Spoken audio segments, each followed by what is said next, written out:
Hey, man. Hello, do you hear me? Dimitri, how are you? Hello? Hello. Michael, do you hear me? Are you there, buddy? Yeah. Good. Let's go. So, how much time do we have, please? I would say 20 minutes. Or let's try. And if it's not enough, will there be possibility to link up again, please? Absolutely. Just shoot. Let's see what happens. Okay. So, first off, I'd like to thank you for your new album. Sure. It's a killer album, I'd say. Whatever that means. I mean, uh, what with your role as Murdoch, so it's a killer album in all the senses. Rock and roll assassin. Yeah, yeah. So let's start with a little quote. I was taught in the finest schools, raised to be arrogant and cool. Yes. Do you Yeah, remember check. this line? I do. Check it fast. I remember when we formed the band, I wanted to write a song that each guy could sing, as you know. Yeah. Each guy in the band had a verse. And that's what I was taught in these dreadful, schools, because at that time in England the class system was so and remains, a really potent force, and I really hated it. I went to these upper class schools and I really resented it, and as a consequence chose a working class career in rock and roll, as a sort of a revolutionary act. So you didn't try to be arrogant and cool. Oh, I'm sure I have a couple of nights in Cleveland, maybe. Yeah. Uh, so, with your background, uh, how did your parents react to your rock and roll rebellion? I never knew my parents. I was pretty much, I guess, orphaned would be the word. My mother was very young when she had me and was a schizophrenic and was put in an institution months after I was born, and came in and out of that institution. And my father was in jail. So I spent most of my childhood without parents. So I have no idea really what they thought, since we never communicated. So you didn't have a problem like many other young rock and rollers had. I had, I didn't have to fight against my parents. No, they went around. So I've been alone, most of my life in terms of any authority figures. And going to these schools, I learned discipline. I had an incredible education. And most importantly, Dimitri, I knew what I wanted to do, and with my life, which was express myself as an artist, and there was nobody there to stop me from doing that. There was also nobody there to encourage me to do it. It was a decision that I made, and I followed through. But did your noble background somehow inform your music? Did it I contribute to it in any way? Yes, I think any artist needs to know. I think what you're communicating is your view of the human condition. If I'm educated, and grasp, how human behavior is. I think it makes you a better actor, a better songwriter, and I think it authenticates what you're able to communicate to an audience. I also believe that you don't need that. I mean, I work with, for instance, Steve Jones of the Sex Pistols, who had no education whatsoever, and yet is one of the smartest men I know. So I think that any talent you have is God-given. I don't think you have a choice in the matter. I think if you remain open and you let, God into your life, the universe into your life, you'll be able to express how you feel about your life in an artistic way. I noticed an interesting contrast. What with your interviews and your online posts on Facebook, you're quite a philosopher. You say interesting things, very wise things, I'd say, without flattering. But when you doing your rock and roll, you try to be simple. Either a temptation to be a philosopher in your lyrics. I think that I'll leave philosophy to others in rock and roll. Here's it's a great question, and I'm flattered that you think that. Rock and roll is about fucking. Yeah. Okay? You know, philosophy is about intellectualizing the human condition. They're two different issues for me. I'm not a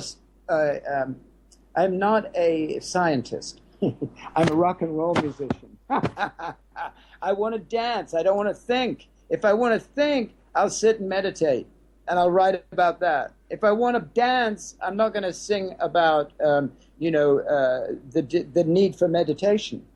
I'm going to sing about the need to sweat and to kiss and to hold each other and to connect with each other and to dance in some tribal, frenzy. That's what rock and roll is to me. I am more Little Richard than I am Krishnamurti in terms of rock and roll. If I read Krishnamurti and I adore Krishnamurti, I love Lord Byron, I love the Romantic poets, I love, Kierkegaard, I love Nietzsche, I love Edgar Allan Poe, but there's no place for that in Chuck Berry's world. And what would you say about progressive rock? When Ian Anderson in Jethro Tull, he puts his flute below his waist. It's and sings smart lyrics. It's below the waist, but it's still rock and roll. It's still about Ian Anderson is as sexy as a coffee table. All right. Another thread in your songs, in your lyrics. Almost each of your albums have at least one autobiographical song. I mentioned that a checkered past quote, and there is an interesting lyrics in Bullfighter, where you sing about being a detective, a glamorous. So you refer to a band detective, to Silverhead, I think. By senator, I mean you meant your background, and now you sing about Carnaby Street. So how important to be autobiographical on your albums? I think that's one of the best questions I've ever been asked. That's an incredible question, Dimitri. And look, what else? They say when you're learning how to write about what you know. What I know about is a search for identity. Who am I? So in the early days, I would pose that question. I'm searching, I'm looking. I'm not this, I'm not that. What does that make me? Now I feel a little more secure in what I am, so I was able to write about the past. I was able to write about what inspired me as a kid. And what inspired me as a kid was an inspiration for just about every generation that has followed. That is, in the 60s, rock and roll began, would you say? Right? That was the beginning of the rock and roll revolution. So that is something that I not only... I'd say that 50s, but as an art form, yes, in the 60s, sure. As a, blues-oriented rock and roll bands. Yeah. Not Elvis, not Little Richard, not Eddie Cochran, not Gene Vincent, not Jerry Lee Lewis. I'm talking about Humble Pie, the Rolling Stones, the Faces, right? Absolutely. And so I was part of that when it began. I'm not looking back and going, gosh, I wish I'd been there. I think what had happened is I've learned, through the years, through experimentation and the events of my life, I'm getting closer to who my authentic self, which enabled me to go back and look at the glorious golden age of rock and roll that taught me, what I'm now doing. So I think to answer your question, the autobiographical songs are a search for an identity which I am beginning, after all these years, to understand. Yeah, and now I think you're linking up to your beginnings also in terms of style. I I'm sure you didn't record with the Orange Illusion, but now there is a simplicity in your current band.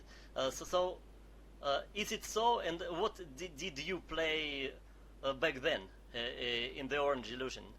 The Orange Illusion was an illusion. Somebody put it out. It was in a drama school. I was 15, 16 years old. We got together to play a couple of songs. I think a couple of the guys in that band have spread it around over the years that the Orange Illusion was a working rock and roll band. It was not. It was something that we did, I think, once or twice at a party for the drama school, but now it's been mythologized as my first band. That is incorrect. It was not my first band. I was just having fun, which is fine. They can, say whatever they want. But the real point of your question that I can relate to is the word simplicity.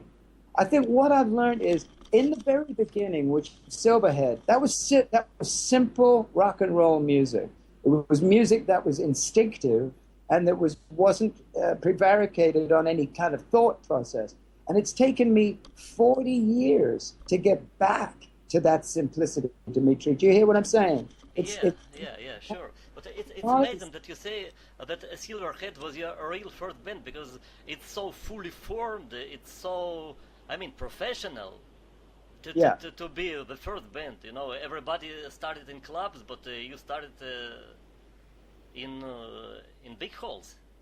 Yeah, that was because it was so, it was such an interesting band for a few minutes.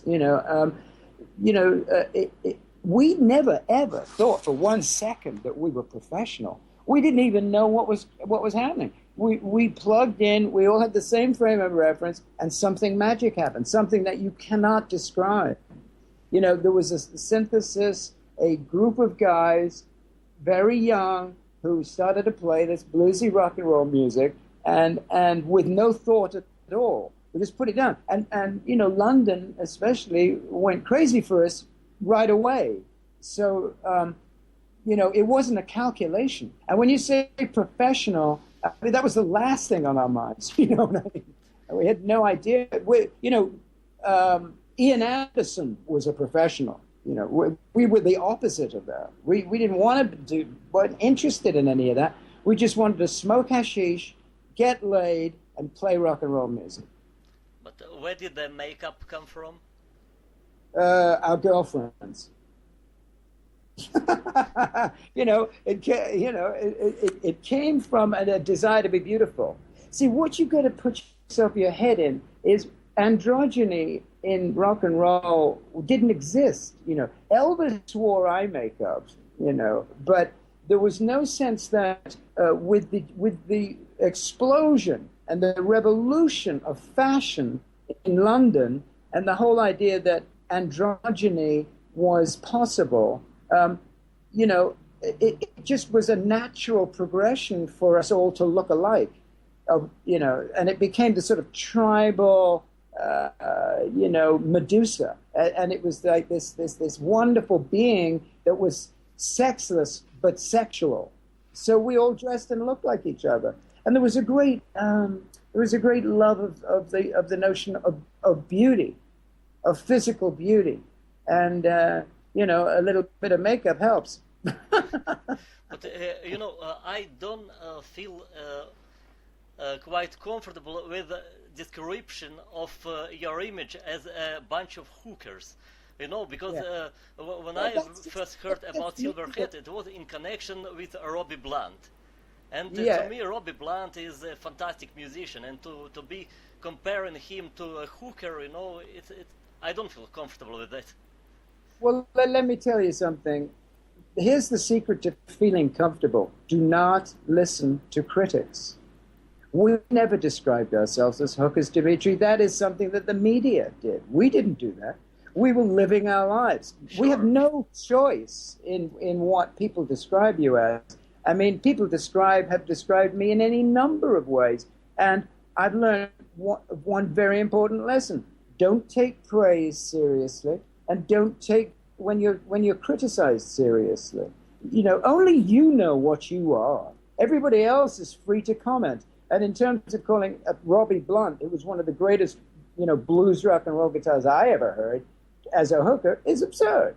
We would laugh at those descriptions. I mean, we've been described as everything under the sun. But because people are so lazy, a lot of journalists don't think as deeply as you do. They're just looking at the surface. I'm too long in the business, Yeah, but they don't look at what's really going on. They look at the superficiality, the surface of what's going on. They don't really get inside your soul, Yeah. And by the way, anybody that gets up on a stage is a prostitute. Yeah. I mean, intellectually, philosophically, you're there selling your wares. Your job is to seduce the audience. That's the professional artist, actor, musician's job is to seduce. So in that sense, it has a certain intellectual correctness to the description. But they usually use it as they can describe, Hanoi Rocks like that, or the Dolls like that. But both of those bands are really filled with smart, clever, brilliant musicians. It's just laziness by the journalist. There was a certain amount of acting on your part, I think, in Silverhead, no less in your, American accent in many songs. Well, do you want to talk to Mick Jagger about that? Have you ever heard any English rock and roll band say, "I want to dance with you tonight, baby"? Every rock and roll musician ever has assumed an American vernacular up until Johnny Rotten. Johnny Rotten then made it cool to talk in English and to sing in English. But if you're influenced by rhythm and blues and American music, you can't sing that in an English accent. Does that make sense to you? Yeah, and a little backtracking to the arrogance question and Andrew Lloyd Webber's invitation to play in Jesus Christ Superstar. Did you ever regret that you declined? I think I can answer that question in two ways. One, I have absolutely no regrets about anything, and two, it is not true that he asked me to be in Superstar. He already had his cast. He had Ted, and he had Ian Gillan singing Judas. He had it that he just wanted me to go further than I was in that musical, The Dirty Show in Town. He saw something in me. He didn't see me as a Broadway performer. He saw me as the real deal in terms of being able to be a rock and roll star.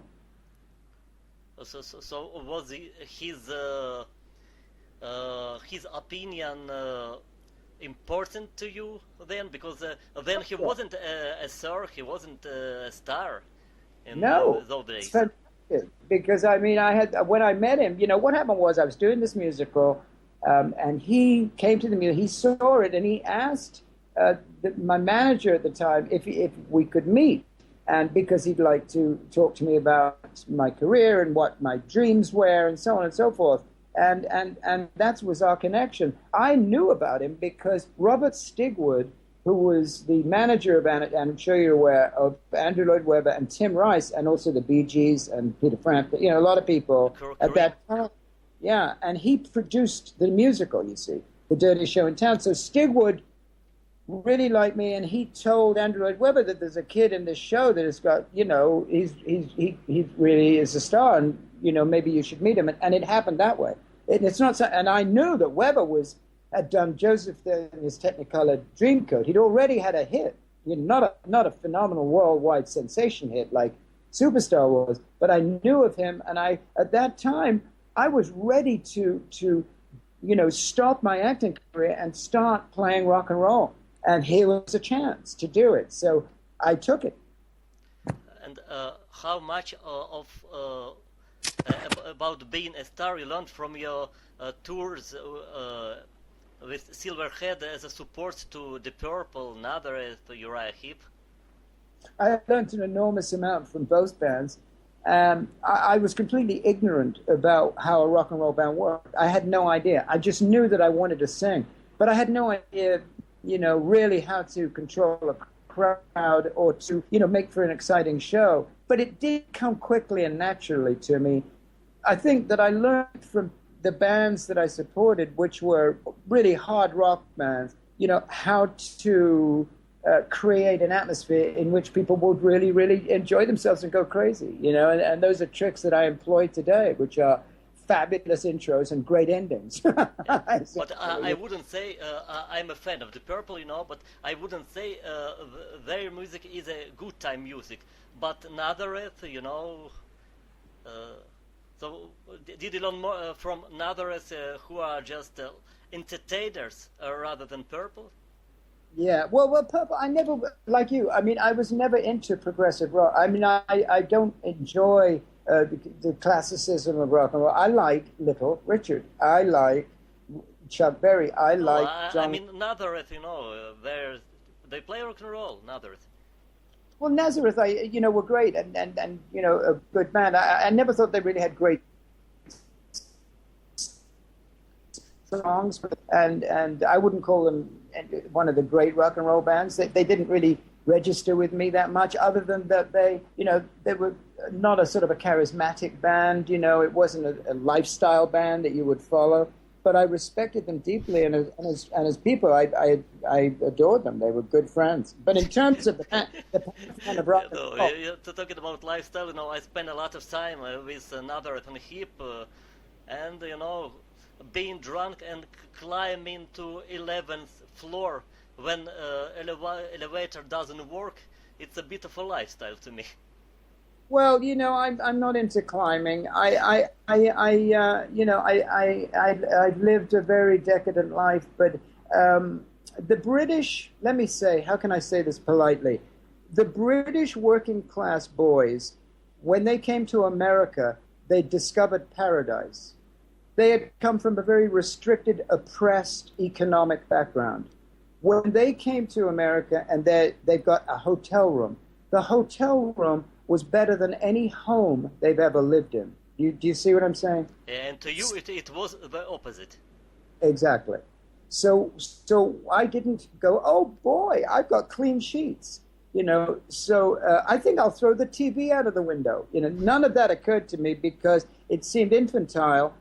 I really wanted to know about America. I fell in love with James Dean, Elvis Presley, Marilyn Monroe, Walt Disney, Cadillacs, Jack Kerouac, Allen Ginsberg, Lenny Bruce. That was my America. My America was not room service.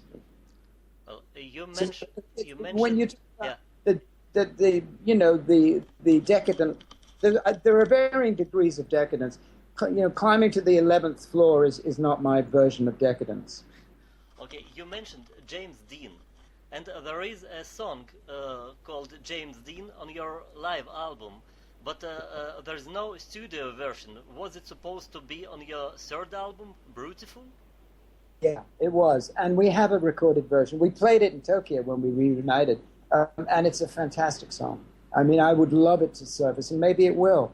There's talk about Silverhead, and we probably will play again next year. And if we do, my current label is going to put out a Silverhead album, which would probably be, remixes, stuff that was never put out. James Dean is one of them. It's a great song. And we also recorded a song called Marilyn, which was, we were so influenced by America, and we wrote those two songs for Brutiful, which we never made because we collapsed, in a cloud of hashish.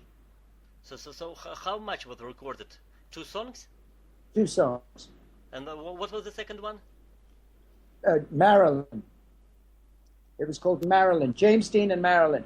One obviously about James Dean, the other. And America, I noticed that you have a kind of a predilection for slide guitar that is more often than not on your albums. Yeah. God, I love what you obviously thought about this. Because look, I'm into sensual music. There's nothing more sensual or sexy than a slide guitar, And Robbie was brilliant. Robbie was like one of the great slide guitar players of all time. And so I very early, 20 years old, I'm playing with one of the great guitar players. And it's always been, Brian Jones was the first Rolling Stone. And what did he play? Elmore James. Elmore James was the great slide guitar player. So Brian Jones emulated Elmore James. So, that was the very beginnings of the white blues, hybrid between African American blues and young white musicians was slide guitar.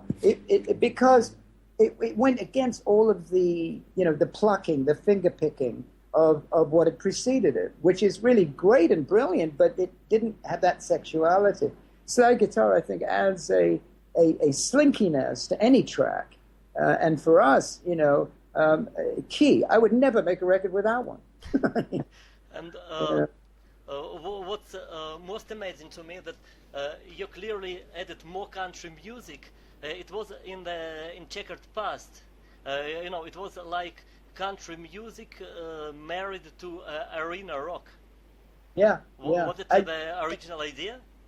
That's a great description. Wonderful. Again, wonderful description. And what we did, because Steve Jones is a god.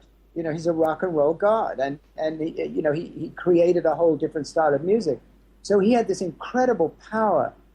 And Clem Burke is arguably one of the great drummers of all time. So you had a rhythm section that was really, really powerful. But we were more interested, again, in American roots music. So we wanted to marry that with hardcore rock and roll. So that was that, but that is exemplified in the track "Are You Sure Hank Done It This Way" that Waylon Jennings did. And that was a very odd choice for that man. The album, Checkered Past, I think did not hit it out of the park. It was not as satisfying as I thought it could have been, because we had to acquiesce to the corporate decisions made by our label, which I think hampered and prevented that album from being as raucous and as authentic as we wanted it to be.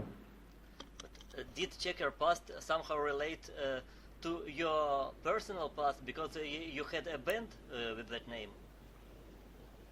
Yeah, I when I went to England and I had that solo record, I'm Only Human, I called the band Checkered Past, but that supported me on that tour, and we had a hit, in England. And I was in England, and I reacquainted myself with Steve. In 1977, I went to see the Pistols in San Francisco, and I realized that what I was playing in Detective was, shall we say, I didn't want to do anymore. I wanted to go that way, into that energy. And, a few years later, I reacquainted myself with Steve in London, and we thought, well, let's go to New York and, put a rock band together, and we did.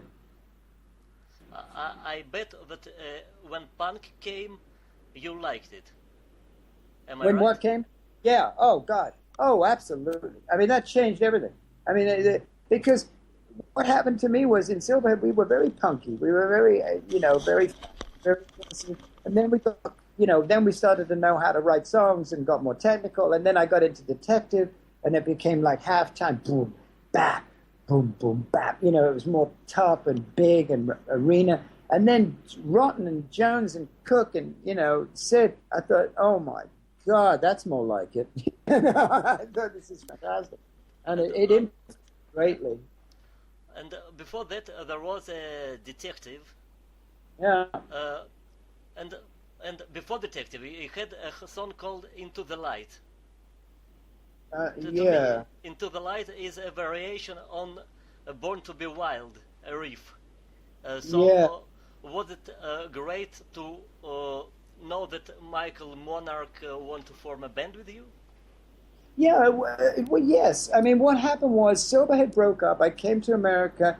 I was really strung out on coke. I was living with a guy, Sepp Donahauer, who was a big promoter, and he knew a guitar player called Michael Monarch, who was a teenage prodigy and was in Steppenwolf when he was 16. And he put me and Monarch together, and Detective came about from that relationship.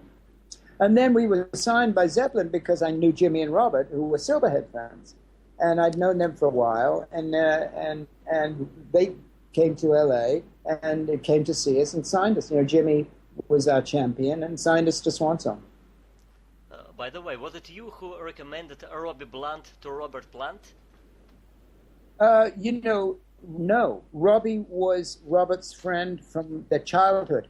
They both came from Birmingham in England. They knew each other very well way before Silverhead. In fact, Robert told me about Robbie Blunt when our original guitar, it was the other way around. Plant told me about Robbie, yeah. Okay. So you worked on Swan Song on the Zeppelin label. Was it interesting to be in the company? Don't ask about Zeppelin, I know your friends, but about, say, Bad Company, Maggie Bell? Yeah, I've always respected Paul Rodgers. I think he's a phenomenal singer and songwriter. They were more poppy than we were. You know, they had a more of a hooky thing, and believe me, I love that company. But we never really hung out. You know, we were in America. They were in England. You know, we were the only act on Swan Song that was technically an American band. And Maggie Bell? So, yeah, in Los Angeles. You know, we were based in LA, and they were English. So nobody on that label were brothers and sisters. You know, we were just on the label, and I deeply respect Bad Company, but had absolutely no connection with them whatsoever. Was it them that you toured with Alice Cooper? I didn't tour with Alice. Ah, all right. But you sang with Gene Simmons. Love Gene. Gene is incredible. How I met Gene was it was like in '72 maybe in New York. They opened for us. They for you? Kiss opened for Silverhead, and Gene had posters of Silverhead on his wall when he was a child, when he was a young man. And I remember it was me and Johnny Thunders, and we were standing in the wings looking at this band, and they were dressed just like they're dressed today. And the drum riser went up 14 feet in the air, and I thought, oh, fuck, now I have to follow this. And meanwhile, I'm on angel dust, because Thunders had given me a joint of angel dust. And we struck up a friendship. And, you know, the remarkable thing about Gene and Paul, who have been so good to me over the years, you know, they put all my bands on their tours. You know, they've been really, really, really good to me. And they've never had a drug, and they've never smoked a cigarette, and they've never drank. They're two of the cleanest guys in the world, smartest guys in the world, and I have the deepest respect for both of them. And but you did tour with Steve Marriott, with Humble Pie. Yes, I did. And that blew my mind. I mean, I learned more from him than anyone. You know, this guy, he's 5 foot tall. It's obvious, you know. Yeah, he's tiny. He was tiny, and I would just watch him every night. I just could not believe that voice, that the power that he had, not only as a singer, but as he was a phenomenal guitar player. I mean, it really, my kind of guitar player, which is rhythmic. Not solos, rhythm guitar, and with tasty licks here and there, complementing this absurd voice, this incredible, powerful, beautiful voice that just captured my imagination and was my greatest influence. Yeah, I'm friends with their guitar player, with Clem Clemson. Yeah, oh, great. I love. Are you kidding me? Humble Pie, top 3 for me. Absolutely. Yeah, you know, it happened one time that while holidaying in England, I happened to interview most of the Colosseum guys, including Clem, including Jerry Braun. Yeah. Their manager, so... How lovely. I just did a gig with Jerry Shirley, who had a book out. It was, of course, the original drummer in Humble Pie. And in fact, the only drummer. And, you know, we did Come On Everybody, and I did I Don't Need No Doctor with him, and that was a real... And this is a couple of months ago in L.A. To me, Steve's version of I Don't Need No Doctor is much more powerful than Ray Charles's. I agree 100%. I couldn't agree more. I think that song pretty much sums it all up. You know, and the instrumental section, you know, the breakdown where he sings with the crowd on the classic live album, which I think is the best live rock and roll album ever made. That and How the West Was Won by Zeppelin are the two, and Get You Ya Ya by the Stones. Those are the 3 greatest live rock and roll records for me. it's interesting. You tend to be singing lately uh, not only songs from Carnaby Street, but also cover songs. But why so many covers when you have so many songs of your own? Because I'm peculiar in that I like to, it's hard for me to revisit songs that I did in the past because the guys playing them are not the guys that played them. So it's difficult. But also you got to remember, Dimitri, my band is a very new band. We've only played a dozen gigs. So, I'm still formulating what the show should be. Obviously, most people know me from my past, but I'm sort of fixated on Carnaby Street. Carnaby Street, to me, is the best record I ever made, and I just want to play it. I will incorporate More Than Your Mouth Can Hold. We do Detective Man by Detective. I will incorporate songs from my past. The more we play, the more I'll be able to organically create a show that reflects some of my past, but mainly I'm just here to play what I'm doing now. Okay, let me pick two of your Okay. words that you just said. It's Detective Man and Organically, and ask you about Tony Kaye and organ. Yeah. There is a mighty solo, organ solo on Dynamite, but his Yeah. contribution are somehow, minimal to my ears. Yeah. Some piano, but he was capable of more. Why so little? Because he joined late. He wasn't part of the original lineup. The original lineup was only the four of us, and he came along later. So a lot of the songs had been created without keyboards. When Tony came along, because we felt that we needed to be more like melodic, I really championed Tony because he's a great rock and roll piano player. Obviously, he's known for his progressive work with Yes, but I heard him play like Nicky Hopkins, and I thought he was fantastic and an amazing piano player, and that's what I wanted. But you see, Detective, Dimitri, in all honesty, was a very stodgy, hard rock and roll, Zeppelin-esque band. I didn't want to do that. I wanted to be in something slinky, sexy. I didn't want to do that big bombastic rock and roll. And my attempts to get Tony into the band, shall we say, was not a democratic decision. Does it explain introduction of suits on your pictures? The suit thing was, I think, just a way of separating us from the bands that were similar. We knew that we'd get the comparisons to Zeppelin, and we knew that we'd get comparisons to bands of that ilk, and we thought that if we actually sort of dressed a little more stylishly, that would make us distinguish us from the pack. I resist temptation to ask you about serious suits, so I'd better ask you about Lawrence Juber. He's a serious player, so how did you link up with him for your album? Well, the truth of the matter is that Checkered Past was, shall we say, challenged by drug abuse, and at the end of our stint, Juba was brought in to play some solos and to maybe beef up the sound a little by the label. I knew at that point the band was dead, and because we'd contractually signed for a while, they determined that certain members of the band were incapable of playing what was required from EMI, which I call Every Mistake Imaginable Records, brought in Juba, who is a terrific player, but I really had nothing in common with him. Yeah. There is a song on Checkered Past. It's a World Gone Wild. That to me sound a little bit idealistic. So how much of that idealism you retain to this day?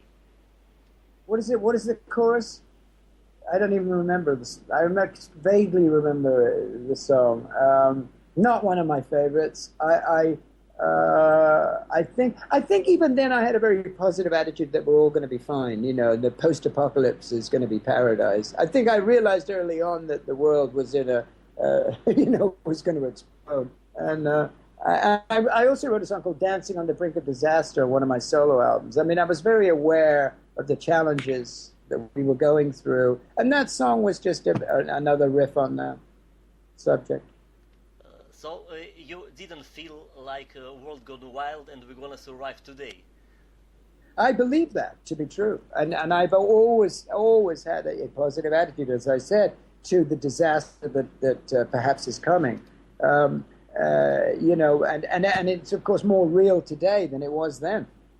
But I believe that we will. My whole philosophy, the metaphor for the song is my philosophical metaphor, which is that love and connection is going to win the day. If we care for each other, then any disaster is transcend. We can transcend every disaster if we connect as a unified family. That somehow relates to your to the songs you wrote for the movies. We Fight for Love and I Do What I Do. Yeah. Were they originally written to be used in the films, or it was just songs? I Do What I Do was written, as I recall. I remember we were on tour with the Power Station, and Adrian Lyne, who directed the movie 9.5 Weeks, was using Obsession, which I wrote with Holly Knight, as a temp track for one of the scenes in 9.5 Weeks. And they called me up and they said, well, do you have a song that's similar? And I said, no, but I'll write one tonight. And I wrote it with John, and so we recorded it, man, and so that was specific for I Do What I Do. The other, what was the other song you mentioned? We Fight for Love from Commando. We Fight for Love was at the end of the tour. We were approached by Joel Silver, who was the producer of the movie, to write a song for the Commando, the Schwarzenegger movie. So and Andy and I really wrote that song, and it's the only recorded version of the Power Station with me on vocals. And I'd say, talking about your solo albums, that I'm Only Human, it's stood the test of time. It still has this twang, like Hank Marvin's twang behind the scenes, and there is a ska. But the second one, Somebody Other Likes Me, sounds a bit dated. How would you rate them? I think you're absolutely right. I think I'm Only Human were songs that I've been working on ever since the band before broke up. And I thought, Jesus, I have a lot to say. It was after Detective, and I'd spent a real time on those songs. When Somebody Out There Likes Me came along, I was so in this Power Station bubble. We'd done Live Aid, the band was massive, I'd made a fortune, I'd had Obsession. I wanted to have a big band, so I had the Tower of Power horns, I had Steve Jones, Andy Taylor. I mean, I had so many people on that album, and I think I got a little carried away with myself because I wanted to have a big band, and because that's a great feeling when you got a 14-piece band. It's, and the songs were not as true as songs that I've written before and since. But with I'm Only Human, the band, you mean Detective or Checkered Past? After I'm Only Human was before Checkered Past, so it was so right after. You mean Detective? So after Detective. Yeah. Detective, was hard, man, because it's a blessing and a curse to be signed to Led Zeppelin. As men and friends, I love them with all my heart. As business partners, not cool. Yeah, I know this kind of people. But yeah, of course. course you was do. I'm on a Human concept album. It has intro, it has outro. So was there a concept? Yeah, I think if you listen to it, you'll see it's where I was at the time. Bated breath, I was out of breath with excitement. There was things that I wrote about the paparazzi. I wrote that song way before the tabloids became what they became. Scandal papers. That was all about the phenomena of paparazzi and the whole thing about celebrity and Kim Kardashian and all of this crap. It was a song about that's what's coming, and I think it was a futuristic. Also, the album had a kind of a science fiction feel to it. There was a futurism to it. The music. Chapman was great. He worked fast. We made it in 10 days, I think, in Sausalito in San Francisco, and it was a great band, really good band. Nigel was on it, and John Goodsall, who you probably know, for Brand X, Phil Collins, great guitar player, Rick Parnell, incredible drummer, and Paul Delph, young, brilliant keyboard player. It was a great band, and we knocked it out, and it felt real. It felt good. It felt good to me. And there are a couple of songs that to me sound like a precursor to Carnaby Street. I mean, yeah. Too Good to Be Bad is like a prequel to Painkiller. Huh, how interesting. My God, that's interesting. I never thought of that. It's too good to be bad, too bad to be good. Yeah. Yes, it's bluesy and it's pleading and it's the only thing about Painkiller is a love song that I think it's a fully realized love song. Too Good to Be Bad was a question. So that's the only difference. I mean, I know where I'm at with Painkiller. You know what I mean? I know that love is better than, antidepressants, but Too Good to Be Bad, Too Bad to Be Good is almost a confused love. But it's the same emotion. And there is also Locked in the Cage of Love. To me, you sounded there like doing Otis Redding. Yeah, it was written by Dave Stewart of the Eurythmics, and I love the song, and he's a brilliant man, and Otis has been, an incredible influence. It was the first record I ever bought, was given. It was the first record that blew my mind, other than Elvis. I mean, when I first heard Elvis... Otis Blue? Otis Blue. Otis Blue was the first record that I went, oh my God, what is this? And so gata, I mean, all of that phrasing, and I realized that to be a rock and roll singer, you have to really sing like a drummer. It's very percussive. I think the voice and the drums are the same thing. If you really think about it, drums. Then you should be doing fa fa fa fa fa fa. Yeah, all of that shit.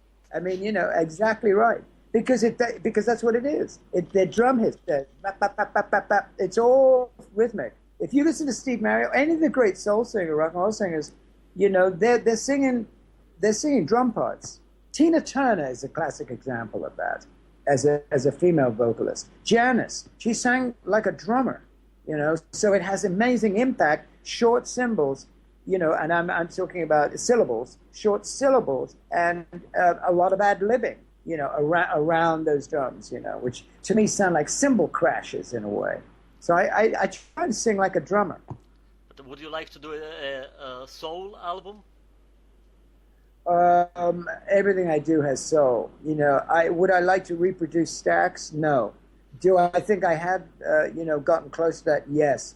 I think Painkiller is as close to soul music by a white dude that you're going to get. Because, Dimitri, I resisted using horns and girls. The minute you put a brass section and girls on a track, you're a soul thing.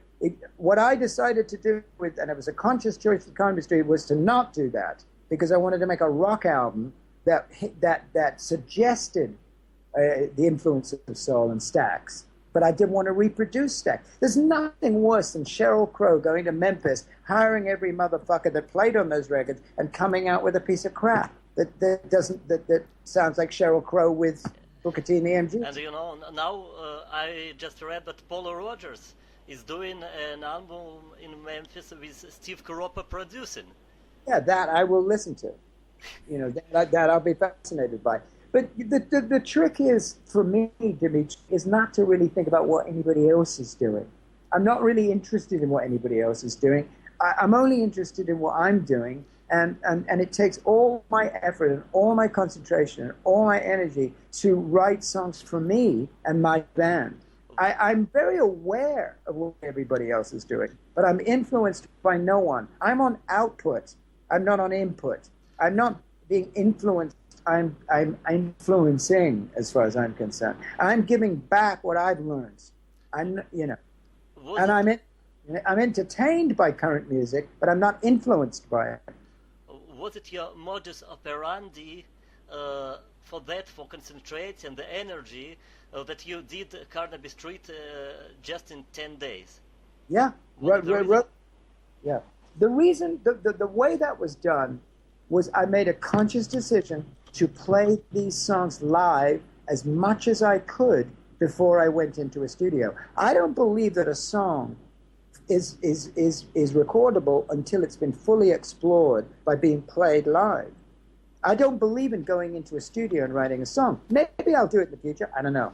But for this record, I wanted to evoke. Listen, in Keith Richards' book, there's a quote in there that in 6 days, in 1968, they went into Chess Recording Studios.